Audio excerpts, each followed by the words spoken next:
Mais le truc, c'est que si tu es tout le temps envahi par des émotions très très fortes, genre la colère, la tristesse, la peur, eh bien, concrètement, ça va, si on ne fait rien, si la personne qui est envahie décide de ne pas passer à l'action pour regarder ce qui se passe et pour aller réguler son émotion, très concrètement, ça a un impact sur ta fréquence vibratoire.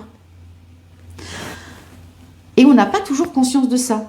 Et c'est parfois, peut-être que vous entendez, oui, tu vibres le manque. Il ne faut pas vibrer le manque. Peut-être que ça fait pas écho chez toi. Et en fait, quand tu es dans une peur de manquer ou de perdre quelque chose, eh bien, tu vas avoir cette énergie-là de peur de quelque chose qui va émaner de toi. Et c'est pour ça qu'on dit que tu parles depuis l'espace du manque ou tu es dans le manque, il ne faut pas vibrer le manque, etc. Mais concrètement, comment on fait pour aller régler ça? Pour moi, c'est aller regarder ce qui génère cette fréquence-là. Et qu'est-ce qui génère cette fréquence-là? C'est une émotion. Pourquoi j'ai cette émotion-là? Parce que quelque part, il y a un événement, un mot, une phrase, une situation, quelque chose qui a fait que ça m'a activé très très fort. Et pourquoi? Parce que j'ai probablement vécu à un moment dans ma vie quelque chose qui n'a pas été réglé. Et ça, plus ça, plus ça, plus ça, plus ça, plus ça, plus là, aujourd'hui, j'ai 40 ans, 45 ans, 50 ans, peu importe, j'ai accumulé, cristallisé cette émotion et je vibre cette énergie-là. Et c'est important d'aller la réguler pour que tu puisses vibrer autre chose.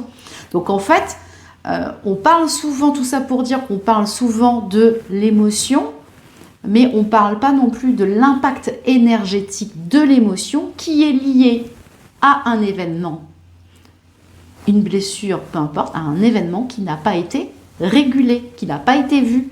Et donc du coup, on vibre cette fréquence-là, qui n'est pas, c'est pas qu'elle est bonne ou pas bonne, c'est pas ça le sujet.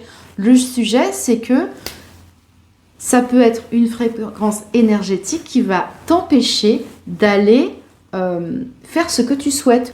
Et ça, en fait, on n'en a pas forcément conscience. Donc, il y a des personnes qui se demandent pourquoi je fais tout comme il faut et j'arrive pas à. Eh bien, la question à se poser, je ne dis pas que c'est pas toujours cette solution, mais je voulais juste mettre le curseur là-dessus.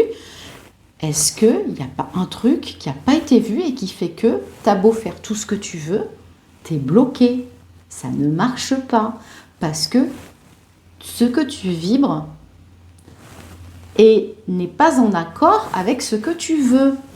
Et quand tu commences à prendre conscience de ça, quand tu vas aller chercher pour aller changer cette fréquence-là que tu émanes, qui émane de toi, pardon, peut-être que là, ça va aller mieux. Donc, je te laisse ça, je te laisse méditer là-dessus. N'hésite pas à me poser des questions en commentaire.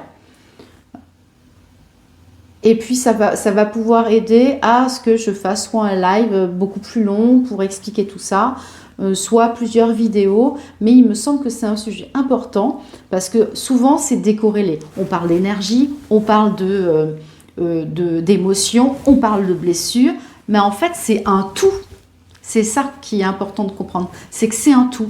Il y a un lien de cause à effet.